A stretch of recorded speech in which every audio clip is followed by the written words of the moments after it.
اعوذ باللہ من الشیطان الرجیم بسم اللہ الرحمن الرحیم نحمدہ ونصلی علی رسولہ الکریم۔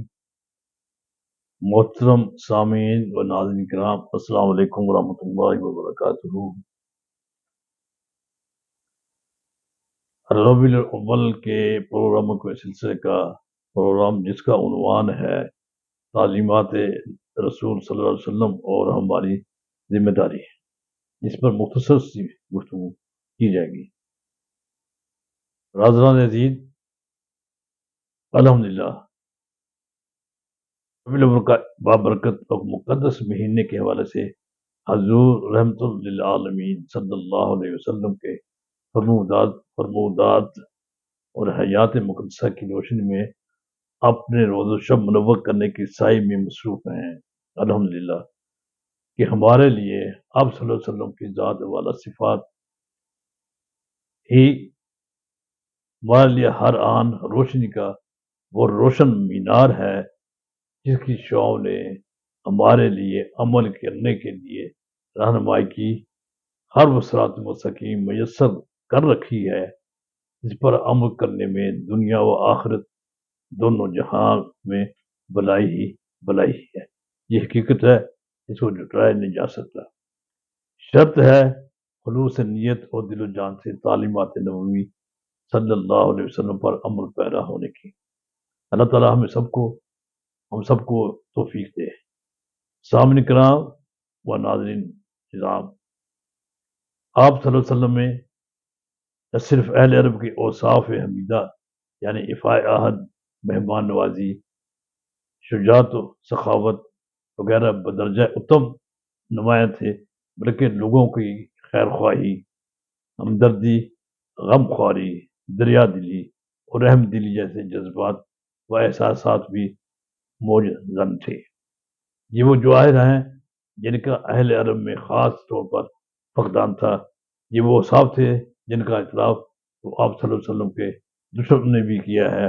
آپ کی شخصیت کے یہ پہلو ہر جگہ نمایاں نظر آتے ہیں۔ آپ کی قوت برداشت کا یہ عالم تھا کہ سر پر کوہ علم ٹوٹ پڑا مگر آپ کے پاؤں میں لغزش نہ آئی، حتیٰ کہ آپ کو وہ اذیتیں اور مصائب سہنا پڑے کہ اپنے مشن کے لیے اپنے وطن معلوف کو بھی چھوڑنا پڑا، اور سب سے بڑھ کر یہ کہ آپ کو خانہ خدا کعبہ جیسی مقدس مقام اور علامت دین و ایمان سے بھی دوری برداشت کرنا پڑی۔ محترم سامعین، ہجرت مدینہ سے لے کر وصال نبی صلی اللہ علیہ وسلم تک کے حالات و واقعات اپنی انفرادیت، اہمیت، افادیت بلکہ ہر لحاظ سے اس قدر ممتاز اور برق رفتار اور سلط آمیز سے والٹیر کے بقول عرب کا رخ بدل گیا، انقلاب آ گیا۔ انقلاب ہی کیا، ایسا انقلاب کہ آج تک کسی سرزمین پر نہیں آیا۔ مکمل ترین، اچانک ترین اور سر غیر معمولی انقلاب۔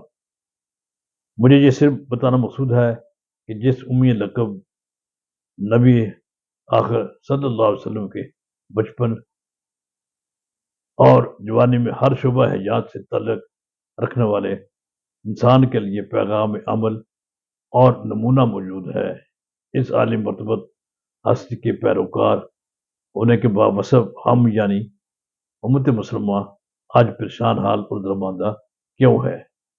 یہ سوچنے کی بات ہے۔ کیا امت مسلمہ کے فرد ہونے کی حیثیت سے ہم میں ہر ایک کی یہ ذمہ داری نہیں کہ ہم رسول اللہ صلی اللہ علیہ وسلم کی سیرت طیبہ پر خود عمل پیرا ہو کر دوسروں کو خیر کی دعوت دیں اور اس کے ثمرات و نتائج سے فائدہ اٹھائیں؟ یقیناً یہ ہماری ذمہ داری ہے۔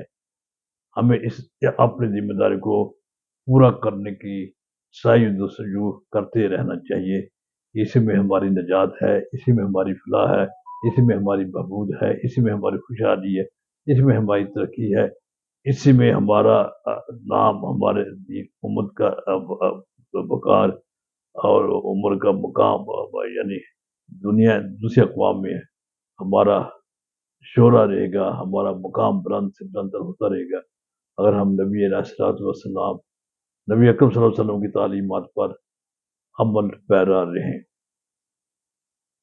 اللہ تعالیٰ ہمیں نبی اکرم صلی اللہ علیہ وسلم کی تعلیمات آپ اسوہ حسنہ کی پیروی کرنے کی توفیق اور صلاحیت اور ہمت عطا فرمائے۔ ہمیں ہر حال میں، ہر کال میں، ہر جگہ پر، ہر موقع پر آپ صلی اللہ علیہ وسلم کی تعلیمات پر عمل کرنے کی صحیح کرتے ہی رہنا چاہیے۔ اللہ تعالیٰ ہم سب سے راضی رہے۔ اللہ تعالیٰ ہمیں نبی اکرم صلی اللہ علیہ وسلم کی شفاعت نصیب فرمائے، ہمیں ایمان پر رکھے، ایمان پر ہمارا خاتمہ کرے اور ایمان پر ہی ہمیں اٹھائے، ہمارا شمار نبی اکرم صلی اللہ علیہ وسلم کی پیاری امت میں کرے۔ والسلام علیکم ورحمۃ اللہ وبرکاتہ۔